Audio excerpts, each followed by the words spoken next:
We're going to be talking about the central thesis of what creative synergy was born from. And it's how sitting is effectively draining your energy, creative output, productivity, and so forth. And especially how the sedentary lifestyle, as it relates to work and life, how it specifically impacts creatives themselves. Because let's face it, like I've said before, we are in our chairs creating 8 to 12, 10 hours a day. And that's for writers, designers, programmers, you name it, content creators. You're burning the midnight oil sitting in the seat for hours on end. So what we're going to do here in this next episode is to explore exactly why that happens and break down some tips and tricks that you can use to help you restore your energy and productivity. Let's get into it. As I said, welcome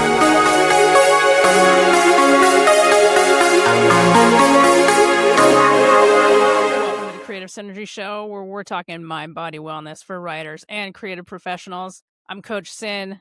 I'll be your guide on this wellness journey. So everything that you're going to hear within these episodes are actionable tips you can use to improve your health and your creative output by combining mind and body wellness.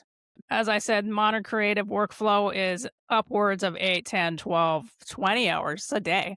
You never know. There's creatives who work daily building their business and careers. And because of that, it becomes the central thesis of the day. And you are literally, that is your focus. And it's admirable, as I've said in the past, to want to establish that connection with a specific goal. But you also have to understand that when you're going that hard, it is why there's so much burnout and stress, because the mind and all the creative juices that go with it is dependent upon a body in motion. So the more stagnant you are as you're sitting in creative in front of a screen every day, the less your brain is starting to be able to function at all capacity because the body is suffering. So, and the same thing can be said for if you're moving your body all the time. The brain can get exhausted too because it recognizes that the body needs to take a rest. So this is what I'm talking about when I say mind body connection, and why synergy is so important when it as it relates to creative output, is because one begets the other. Your whole entire system was created in a specific way to work together. So if one is taxed, the other one is not going to work in the same manner that it is supposed to. Now, the good news is when everything's running on all cylinders as it should be, and they go hand in hand, mind body synergy, then you can start to get the creative output that really starts to rev you up and juices you to continue. But that's where we got to be careful, right? Because when you are in that state, the flow state, that's when you start to really want to drive home your ideas because you're excited and things are working, things are moving along. But what happens after a while is if you don't take those necessary breaks, and I know that it's a difficult task to take those breaks because you really don't want to stop when you are in flow. But what happens is your body and mind will make you take those breaks. You will eventually hit that wall. And sometimes you can't get over that wall because you've pushed yourself so hard that now you are essentially burned out, mind and body. And your mind and body are going to make you rest, whether you want to or not. So what we want to do here is, before we get to that point, we want to start enforcing habits that keep you from running on empty, because it's not, when you're trying to run like that, think of it as like a car is the E on the gas gauge is like all the way down and you're still trying to drive it. Well, yes, you can get a few more miles out of it, but eventually it's going to sputter and die on the side of the road and then you're stuck. So what happens is before the car gets to that level, you go and you fill it up with gas. The same can be said when you're a high performing creative and you're pushing yourself to the limit. Well, what you want to do is watch that gauge meter, and it's an internal thing. You want to make sure that before it gets to empty, that you refill it. So really the first thing we want to look at is exactly what happens to the body when you are sitting for prolonged periods. And this is something that I researched heavily when I wrote my book, Staying Fit While You Sit. And it's because I was doing the same thing. You know, the whole reason for me putting out this type of content is because I've been there, and I've gone through it and I've gone through the other side. And so I've culminated what I learned into this book and these resources to help you along so that you don't get into those bad habits that I did. So what I learned while writing this, essentially, they were saying quite a few years back, in fact, that sitting was the new smoking. Now, what they meant by that is not necessarily that it was going to cause the same health detriments that smoking does, but it was sort of supposed to be a wake up call to inform people that what happens within the body while it sits and it's stagnant and not in motion is similar to how smoking can impact health over a long period of time. So, what many professionals found was that the physical effects of prolonged sitting were reduced blood flow, less circulation throughout the body, reduced oxygen and nutrient delivery, increased muscle tightness, which included tight hips, hamstrings, neck tension, poor posture, a forward head position, upper back strain, increased fatigue, and so on. So what happens is when your energy levels start to deplete, your metabolism slows down and the decline continues throughout the day. And like I said, if you don't stop to recharge it, then what happens is you start to head towards a downward trajectory. And this happens in the modern workplace as well because everything is go, go, go. And even with all the tools and technology that we have that's supposed to make everything easier, it seems like there's a lot more work that is going into the day to day. And people aren't taking the necessary steps to correct this downward trajectory that I'm talking about. So then what happens is because of the physical discomfort as well, the increased stiffness and the lack of circulation of the blood flow, it increases a stress response. So if you find yourself as the day gets longer, starting to lose, your cool, so to speak, from little things, it's because of these elements are starting to pile up on you. And it's the body's physiological response that is essentially burnout. So as it relates to creativity specifically, is that when all of these elements combine and start to culminate throughout days, weeks, months without any kind of intervention, you start to get brain fog,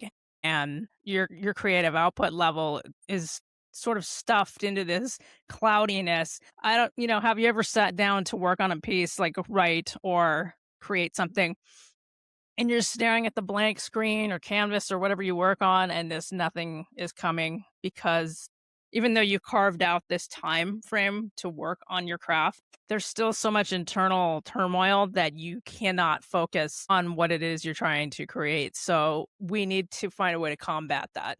The very habits that help creative professionals produce exceptional work can also slow and undermine the energy required to sustain that work. In other words, things like deadlines or just the passion to create the work in itself, where you want to do just one more edit, one more revision, one more pass over the novel or the story to get it exactly right. It can cause downsides like I've been talking about here, which you skip eating, you don't hydrate enough, and within all of those things, the body starts to absorb that kind of, not so much abuse, but a little bit, we'll call it neglect, because you are neglecting the physical needs to get this mental need out onto the page. And like I said, if you don't take the steps to correct that, you're going to find yourself running into the same problem over and over again. So oftentimes in this specific, I don't want to call it hustle culture because that's just a buzzword, but it's a go, go, go mentality, and everybody's trying to outpace the other person because, social media has bright, shiny lives and everybody thinks that they're behind. So what happens is you start to lose sight of how sitting all day and neglecting your health and wellness, be it mind and or body, you start to not be able to recognize the signs. So these are the warning signs that your creativity is being impacted. Brain fog, difficulty concentrating, slower idea generation, reduced motivation, irritability, overwhelm, increased frustration with your creativity. As we mentioned before, tight hips, neck, back, shoulder pain, frequent headaches, and low energy despite having enough sleep. Then the most poignant piece of all of those warning signs, procrastination. So like I said, if you do not take the steps necessary to get yourself revved back up and refueled and, energized again before you actually hit that at empty, before the tank hits empty and you run out of gas, like I said, you're going to start to stare at that screen, or you're not even going to try at all. You're going to start trying to find excuses not to do your work. I've been guilty of it myself, even just doing these podcasts and so forth. Well, shoot, I have to clean the house first. The laundry's not going to clean itself, and all the nonsense that detracts you from actually sitting down to create, because in your heart of hearts, you're not going to be able to do it in the fashion that you are used to because you don't have the energy. So I always liken my procrastination to a specific episode of the 1980s sitcom Growing Pains, where Mike is supposed to write a long paper and he finds every other thing that he can do besides actually sitting out down to write this paper. That is me in a nutshell. And I don't know about you. When you experience procrastination, ask yourself, is this actually a creative problem or is it an energy problem? The good news is there are ways around this. There are ways to fix it. And it doesn't require an entire lifestyle overhaul. All it takes is a few easy, actionable tips daily to get you where you want to be creatively. And these small habits that you build will start to produce meaningful results as they compound. And as right after you finish watching this episode, is start to implement these daily habits or rules that you print them out, write them down, put them by your computer, and you follow them consistently so that you don't fall into the rut or the spiral of stress and burnout that essentially will take you out of the game until you are able to recover fully from it. So we're trying to avoid that, and this is the way to do it. Rule number 1, never sit longer than 60 minutes without standing. Rule number 2, take 1 10-minute walk every day. Rule 3, perform 2 minutes of stretching after lunch. In fact, make sure that you take lunch. I've known many people who, when they work in an office environment specifically, they don't even take their lunch properly. They would eat at their desk. Take your lunch. It's there for a reason. Get up, get outside, get some sunshine, get a healthy lunch. And then after that, make sure you stretch it out. Rule number 4, drink water before each focused work session. Rule 5, track your energy levels during the morning, midday, and evening. And at the end of each day, write down, how was my energy? How was my focus? How many creative ideas did I generate today? When you start to implement these little habits, you'll notice that you have better concentration, less afternoon fatigue, that 2 o'clock slump after you eat your lunch, and then all of a sudden you're reaching for all of the soda or the coffee thinking that that's going to help you boost your energy levels. It's not. It's more about hydration and movement than it is a caffeine slump. But you'll also find your mood's improved and you have more creative momentum, which is what we are trying to accomplish here. Because with creative synergy, it is mind body wellness, and we're trying to get you to feel better and create better. But when you spend hours in a chair creating, it's easy to overlook your body's role in that. And you start to think that it's only from your mind. Well, your energy and your focus and your motivation and the creativity that lives within inside you is all deeply connected to the ways that you take care of your body. So care for yourself and make sure that you are putting in the steps to maintain longevity in your career. And if this conversation resonated with you in some way and you want to take the next step beyond those little tips that I gave you to try, then I invite you to download the Creative's Healthy Habits Toolkit, which is a great starting point for you to really start to delve into your own personal wellness journey. And it's a great place to begin. Also, if you'd like to work these ideas through together, I'm going to be opening a live workshop soon to discuss with you the challenges of being a high-performing creative and the steps we can take together to improve energy, mobility, and recovery from burnout so that you can be more productive. Feel better, create more with Creative Synergy. Don't forget to like and subscribe, share this with others, and we'll see you next time. But for now, show's over, Synergy.